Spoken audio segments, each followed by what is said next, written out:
Salam əziz izləyicilər, biz bu günləri qaymaqlı dondurma edəcəyik, ev üsullu. Deməli buna 20% mən qaymaq aldım.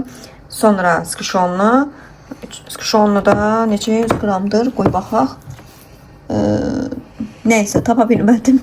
Harca 300-400 qramlıq belə deyək də skişonlu lazımdır. Bir də bananını eləyəcəm. Bunun üçünün hazırlanmasını göstərəcəm. Hadi getdik. Qaymağımı açdım. İndi görək necə olacaq.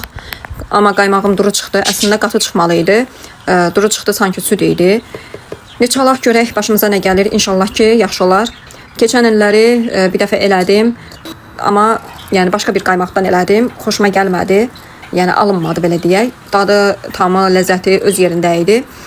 Amma yəni o qatılıq, o bərklik tam yox idi. Yəni normal bir marojna kimi. İndi görək inşallah bu səfər necə olur.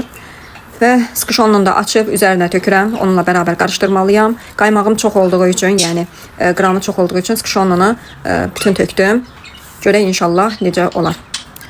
Yəni çalmağa belə deyim də, çalışıram ki, o qatılaşsın çaldıqca. Mikserlə çalıram. İnşallah ki, qatılaşar, amma inanmıram. Deməli buna bir paket, belə deyim, bir paçkada qaymaq, 20% qaymaq almışdım. Bir qab, yəni şirin süd, yəni skişonlu da deyirik, qatılaşmış süd də deyirik. Bunu əlavə elədim. Bir də bir banan elədim ki, meyvəli olsun. Burada qızım meyvələr çalışır, yəni banana çalışır ki, əsin.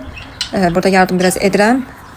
Amma yəni nə qədər çalsam da qaymağım duru çıxdığı üçün o qatılaşmanı ala bilmirdim. Axırda balaca belə İranların qaymağı olur. Onlardan bir paçka attım içərisinə, təzədən ondan çaldım. Yenə o biraz belə deyim də qatlaşmağa çalışdırdı, amma tam olmadı. Əvvəlki kimi olmadı. Yəni buna da şükür. İndi bunu tökürəm marojna qabların birinə və soyuducuya qoyacağam. Təbii ki 6 saat qalmalıdır əslində. Hər bir saatdan bir qarışdırmalıydım və bir saatdan bir qarışdırmama baxmayaraq 6 saat tamam oldu. Xeyr, yenə də qatlaşmamışdı. Təzədən gecəni saxladım səhərə qədər. Səhərə yedik biz. Amma çox ləzzətli, çox dadlı idi. Burada qoymuşduq biraz 5-10 dəqiqə çöldə qalsın. Tam buz olmasın. Amma çox qəşəng çıxdı və qatılaşdı. Mən deməli bunu 14-15 saat marozilkada saxladım. Paşdiştoda belə deyək də təxmini deyirəm. Nuş olsun. Amma çox dadlı, çox ləzzətli idi. Ev üsulu daha yenə yaxşıdır. Like atıb, yorum yazıb, abunə olmağı unutmayın əziz bacılar ki, belə videoların ardı gəlsin. Sizi çox sevirəm. Öz-özdən müğayət olun. Hələlik. Görüşənə qədər nuş olsun hamıya.